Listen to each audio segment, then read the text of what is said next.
Hay nako, Sam. Ba't ka naman kasi nagpasundo pa sa daddy mo? Alam mo naman may date kayo ni Mike. Good evening, ho. Si Sam, nakita mo ba?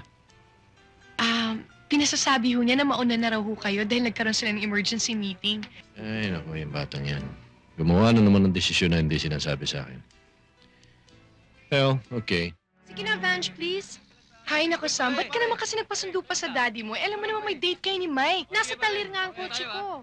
So, nag-decide ang daddy ko na susunduin niya ako. Eh, hindi naman ako makahindi. At saka, akala ko pa naman, mapapakancel ko yung date namin ni Mike. Eh, ayaw naman niyang pumayag. Please, Vanjie, Hello, please. Vanjie. So, anong gagawin ko? Hi, Sam. Hi. Hi, basta sabihin mo na lang na, anong tawag dito, na may emergency meeting kami para sa group report namin bukas, okay? Sabihin mo na lang na nagmamadali ako, kaya hindi ko na siya nahintay, okay? Basta dramahan mo na lang siya. My gosh, Sam. Uutusan mo pa ako magsinungaling. Basta okay lang naman magsinungaling paminsan-minsan na. Sige, Diba, sabi mo Vange? eh. Oh, sige na nga, please. Okay? Oh, sige, Basta sige. hintayin mo na lang siya dito. Dito yun paparada, okay? Oh, sige, Magkita-kita hintayin na ko. lang tayo Oh, bukas. sige, I love sige. you, Vange. Okay, bye-bye. I love you too. Bye. Bye, Best friend see na you. kita eh. Ay, nako. Sige, bye. Hi, Vanjie. Hi, bye. Hi, Arnold. Hi. Oh, guys, see you tomorrow, ha? Sige, hi to Oh, sige. Arlene. And to Hi, Reggie. Vanjie. Hi. Good evening, ho. Hi, Vange. Si Sam, nakita mo ba? Pinasasabi ho niya na mauna na raw ho kayo dahil nagkaroon sila ng emergency meeting. Dahil magkakaroon sila ng group report para bukas. Ay, naku, yung batang yan. Gumawa na naman ng desisyon na hindi sinasabi sa akin.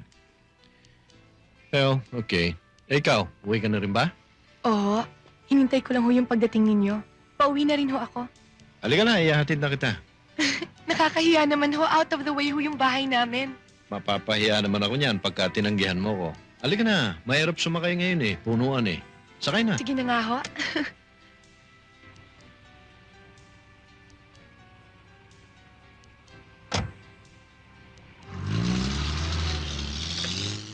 Ano, pare, ayos yung pinuntahan natin, oh.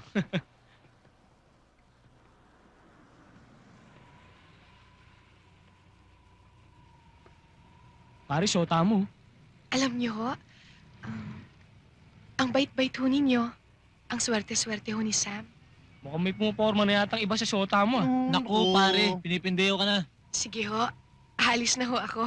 Sige. Ingat ho kayo. Ikaw mag-ingat. Opo, good night po. Good night.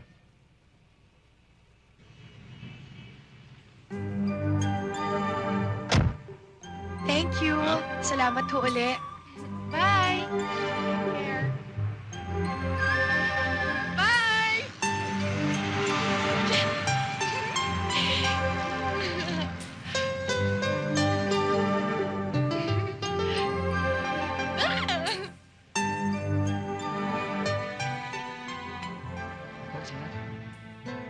Ayun na, pare.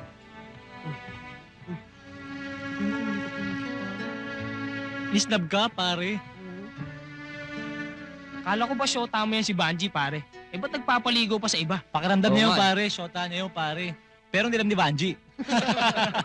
Akala ko ba Chito is joining us for dinner? Malilate lang daw siya dahil manggagaling pa siya sa meeting. Kamusta naman kayong dalawa, Ma? Okay naman. Busy kami pareho. Ako sa shooting, siya sa negosyo. Pero may time pa rin kami sa isa't isa. Anong iningiti-ngiti mo dyan?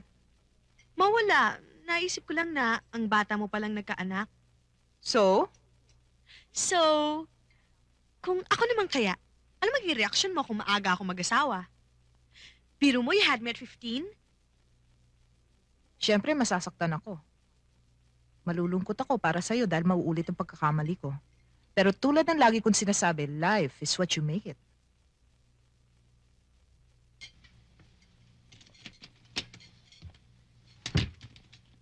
Hi, Net. Hi! Hi! Hi. Hello. Sorry na late ako, ah. Okay lang, nagchichikahan naman kami Oh, yeah? mag-ina eh. Talaga? By the way, tuloy yung trip natin sa Hong Kong next week, ha? Talaga? Buti na pack up yung shooting ko next week. Excuse me. Magre-rent pa kasi ako ng laser eh. At saka baka makastorbo pa ako sa inyo. Bye, Chito. Bye, Mom. Bye, sweetheart. Sabi sa'yo, bright ang anak ko eh.